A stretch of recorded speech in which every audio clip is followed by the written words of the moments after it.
Break के बाद स्वागत है आप सभी का सी न्यूज भारत में। खबर बड़वानी से है, जहां शहर के वाल्मीकि वनवासी कल्याण आश्रम में अखिल भारतीय वनवासी कल्याण आश्रम के राष्ट्रीय अध्यक्ष सत्येंद्र सिंह और उनके साथ पद्मश्री से सम्मानित चैतराम पवार ने प्रेस वार्ता के साथ बड़वानी में दौरा किया। दरअसल वनवासी क्षेत्रों में सामाजिक, संस्कृति एवं शिक्षा के क्षेत्र में वनवासियों को आगे बढ़ाने के उद्देश्य से वनवासी कल्याण आश्रम देश भर में चलाए जा रहे हैं। जहां शहर के वाल्मीकि कल्याण आश्रम में अखिल भारतीय वनवासी कल्याण आश्रम के राष्ट्रीय अध्यक्ष सत्येंद्र सिंह एवं पद्मश्री से विभूषित चैतराम पवार पहुंचे।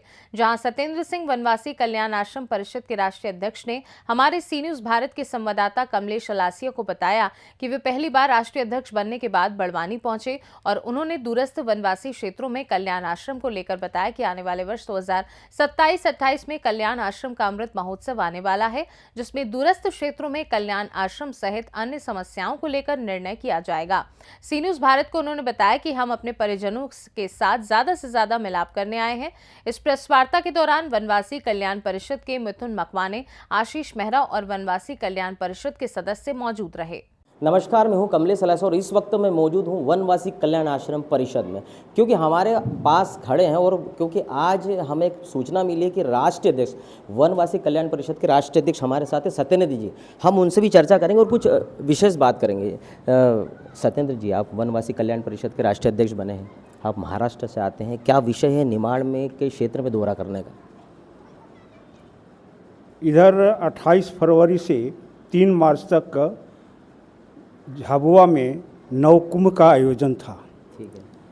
उस कुंभ में मुझे आमंत्रित किया गया था, उसी क्रम में वहाँ पर आना हुआ और इधर अपना बड़वानी क्षेत्र में अपने कार्यकर्ता हैं, अपना काम चलता है, तो अपने ही परिवार के सभी सदस्य हैं, इस निमित्त मुझे इस क्षेत्र में आना हुआ है। वनवासी कल्याण परिषद और राजनीति का कोई संबंध? हमारा राजनीतिक संबंध ऐसा नहीं है, लेकिन कार्यकर्ता हैं या हमारे परिवार के लोग हैं, किसी न किसी को ज़रूरत पड़ने पर उनको मदद करते हैं। जो इस राष्ट्र के लिए, इस देश के लिए विचार करता है, उनको सोचते हैं, देखते हैं। सत्येंद्र जी, एक और बात हो रही पेशा कानून की।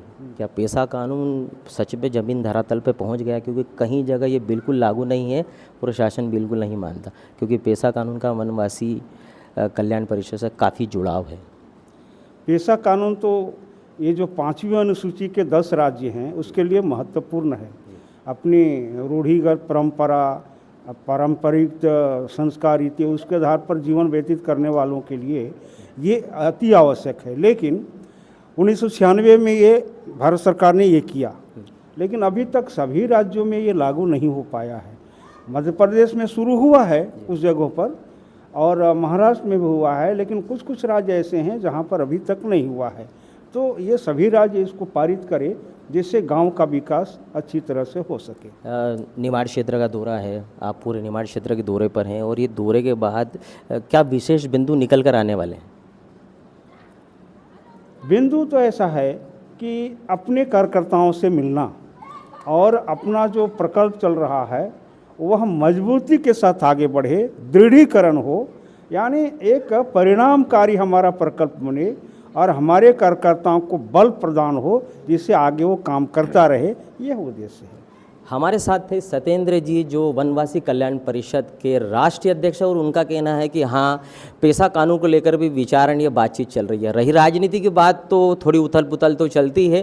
फिलहाल तो उनका कहना है कि निमाड़ क्षेत्र में अपने परिवार और अपने लोगों से मिलने आए हैं, पर यह दौरा अब आने वाला वक्त बताएगा कि किन बिंदु और किस विषय पर आकर रुकता है। फिलहाल खबरों में बने रहने के लिए आप देखते रहेगा सी न्यूज़ भारत। फिलहाल के लिए खास रिपोर्ट में बस इतना ही। देश दुनिया की बाकी खबरों को जानने के लिए आप देखते रहिए सी न्यूज भारत।